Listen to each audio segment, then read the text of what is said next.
رسول اللہ صلی اللہ علیہ وسلم کی طرف سے جو نامہ مبارک لکھا گیا تھا اس کی عبارت صحیح بخاری میں موجود ہے۔ اس کا اردو ترجمہ درج ذیل ہے۔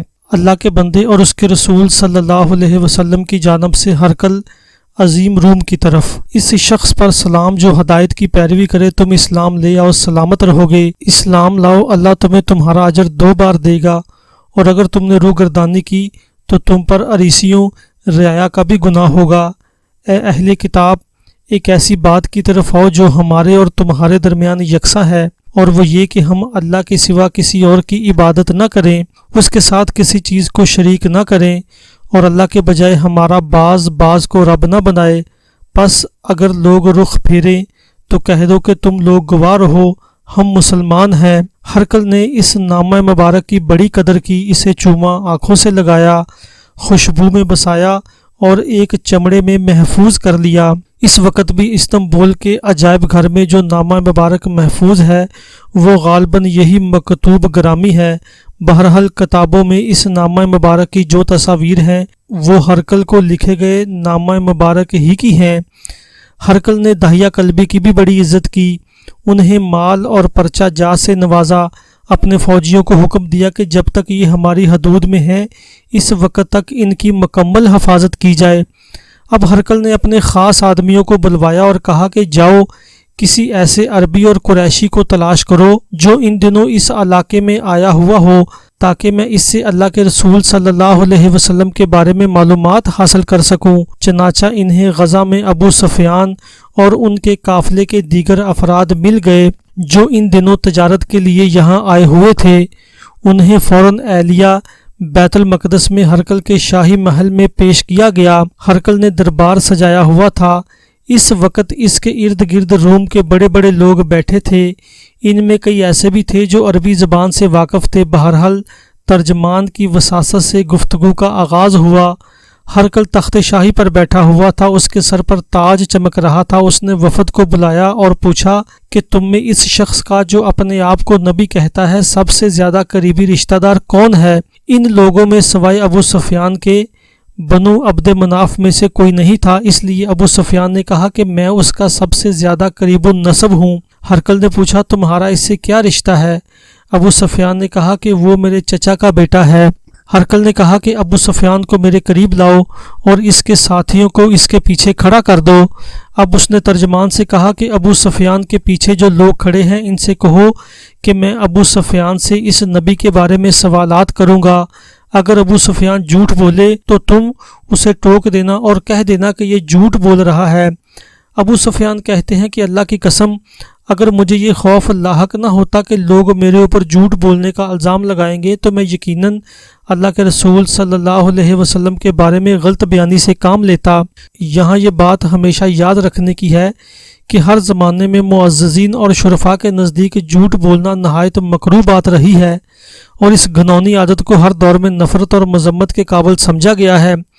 ابو سفیان کہتے ہیں مجھے یقین تھا کہ اگر میں غلط بیانی بھی کروں تو یہ لوگ میری تردید نہیں کریں گے، لیکن میں سردار تھا، میں اپنے آپ کو اس بات سے بالا سمجھتا تھا کہ جھوٹ بولوں۔ یہ میرے لیے شرم کی بات تھی۔ میں جانتا تھا کہ کم از کم وہ واپس مکہ جا کر لوگوں سے میرا جھوٹ ضرور بیان کریں گے، اس لیے میں نے کوئی جھوٹ نہیں بولا۔ اب ابو سفیان ہرقل کے سامنے تھا، ان کے قافلے والے ان کے پیچھے کھڑے تھے۔ ترجمان کی وساطت سے ہرقل نے سوال کیا اس نبی کا حسب نسب کیا ہے؟ میں نے کہا وہ اونچے نسب والا ہے۔ ہرقل نے پوچھا کیا یہ نبوت والی بات اس سے پہلے بھی تم میں سے کسی نے کہی تھی؟ میں نے کہا نہیں۔ ہرقل نے پوچھا کیا اس کے باپ دادا میں سے کوئی بادشاہ گزرا ہے؟ میں نے کہا نہیں۔ ہرقل نے کہا کیا بڑے بڑے لوگوں نے اس کی پیروی کی ہے یا کمزور لوگوں نے؟ میں نے جواب دیا بلکہ کمزور لوگوں نے۔ ہرقل نے دریافت کیا کیا یہ لوگ بڑھ رہے ہیں یا گھٹ رہے ہیں؟ میں نے اعتراف کیا کہ یہ لوگ بڑھ رہے ہیں۔ ہرقل نے پوچھا کیا اس دین میں داخل ہونے کے بعد کوئی شخص اس دین سے منحرف ہو کر مرتد بھی ہوا ہے؟ میں نے کہا نہیں۔ ہرقل نے پوچھا اس نے جو بات کہی ہے کیا اس کے اظہار و اعلان سے پہلے اس پر کبھی جھوٹ بولنے کا الزام بھی لگا؟ میں نے کہا بالکل نہیں۔ ہرقل نے کہا کیا وہ بد عہدی بھی کرتا ہے؟ ابو سفیان نے کہا نہیں۔ البتہ ہم لوگ آج کل اس کے ساتھ صلح کی ایک مدت گزار رہے ہیں، معلوم نہیں اس بارے میں وہ آئندہ کیا کرے گا۔ ابو سفیان کہتے ہیں کہ اس فکرہ کے سوا مجھے اور کہیں اپنی کوئی بات گھسیٹنے کی گنجائش ہی نظر نہیں آئی۔ ہرقل نے پوچھا کیا تم لوگوں نے کبھی اس سے جنگ بھی کی ہے؟ ابو سفیان نے کہا جی ہاں۔ ہرقل نے کہا تو تمہاری اور اس کی جنگ کیسی رہی؟ ابو سفیان نے کہا جنگ ہم دونوں کے درمیان برابر سرابر کی چوٹ ہے، کبھی وہ ہمیں زک پہنچا دیتا ہے اور کبھی ہم اسے زک پہنچا دیتے ہیں۔ ہرقل نے کہا وہ تمہیں کن باتوں کا حکم دیتا ہے؟ میں نے کہا وہ کہتا ہے صرف اللہ کی عبادت کرو، اس کے ساتھ کسی چیز کو شریک نہ کرو، تمہارے باپ دادا جو کچھ کہتے ہیں اسے چھوڑ دو، اور وہ ہمیں نماز، سچائی، پرہیزگاری، پاک دامنی اور قرابت داروں کے ساتھ حسن سلوک کا حکم دیتا ہے۔ اس گفتگو کے بعد ہرقل نے اپنے ترجمان سے کہا تم اس شخص ابو سفیان پر واضح کر دو کہ میں نے تم سے اس نبی علیہ السلام کا نسب پوچھا تو تم نے بتایا کہ وہ اونچے نسب کا ہے، تو دستور یہی ہے کہ پیغمبر اپنی قوم کے اونچے نسب میں بھیجے جاتے ہیں۔ پھر میں نے دریافت کیا کہ کیا یہ بات اس سے پہلے بھی تم میں سے کسی نے کہی تھی؟ تم نے کہا نہیں۔ میں کہتا ہوں کہ اگر یہ بات اس سے پہلے کسی اور نے کہی ہوتی تو میں یہ سمجھتا کہ یہ شخص ایک ایسی بات کی نقالی کر رہا ہے جو اس سے پہلے کہی جا چکی ہے۔ پھر میں نے دریافت کیا کہ کیا اس کے آباء و اجداد میں کوئی بادشاہ گزرا ہے؟ تم نے بتلایا کہ نہیں۔ اگر اس کے آباء و اجداد میں کوئی بادشاہ گزرا ہوتا تو میں کہتا کہ یہ شخص اپنے آباء و اجداد کی بادشاہت کا طلبگار ہے۔ پھر میں نے یہ پوچھا کہ کیا جو بات اس نے کہی ہے اس کے اعلان سے پہلے تم لوگوں نے کبھی اس پر جھوٹ کا الزام عائد کیا؟ تو تم نے بتلایا کہ نہیں۔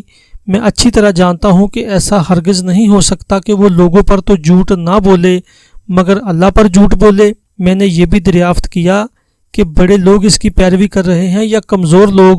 تو تم نے بتایا کہ کمزوروں نے اس کی پیروی کی ہے، اور حقیقت یہی ہے کہ اکثر کمزور لوگ ہی پیغمبروں کے پیروکار ہوتے ہیں۔ میں نے پوچھا کہ کیا اس دین میں داخل ہونے کے بعد کوئی شخص منحرف ہو کر مرتد بھی ہوتا ہے؟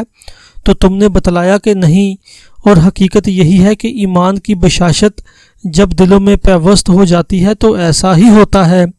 اور میں نے دریافت کیا کہ کیا وہ بدعہدی بھی کرتا ہے؟ تو تم نے بتایا کہ نہیں، یقیناً پیغمبر ایسے ہی ہوتے ہیں، وہ بدعہدی نہیں کرتے۔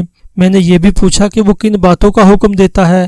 تو تم نے بتایا کہ وہ تمہیں اللہ کی عبادت کرنے اور اس کے ساتھ کسی چیز کو شریک نہ ٹھہرانے کا حکم دیتا ہے، بت پرستی سے منع کرتا ہے، اور نماز، سچائی اور پرہیزگاری و پاک دامنی کا حکم دیتا ہے۔ تو جو کچھ تم نے بتلایا ہے اگر وہ صحیح ہے تو یہ شخص بہت جلد میرے ان دونوں قدموں کی جگہ کا مالک ہو جائے گا۔ میں جانتا تھا کہ یہ نبی آنے والا ہے، لیکن مجھے یہ گمان نہ تھا کہ وہ تم لوگوں میں سے ہوگا۔ اگر مجھے یقین ہوتا کہ میں اس کے پاس پہنچ سکوں گا تو میں اس سے ملاقات کا شرف ضرور حاصل کرتا، اور اگر اس کے پاس ہوتا تو اس کے پاؤں دھوتا۔ اس کے بعد ہرقل نے رسول اللہ صلی اللہ علیہ وسلم کا خط منگوا کر پڑھا۔ جب خط پڑھ کر فارغ ہوا تو وہاں کچھ آوازیں بلند ہوئیں اور پھر شور مچنے لگا۔ ہرقل نے ہمارے بارے میں حکم دیا کہ ان لوگوں کو دربار سے باہر بھیج دیا جائے۔ جب ہم لوگ باہر لائے گئے تو میں نے اپنے ساتھیوں سے کہا ابو کبشہ کے بیٹے کا معاملہ بڑا زور پکڑ گیا، اس سے تو بنو اسفر کا بادشاہ بھی ڈرتا ہے۔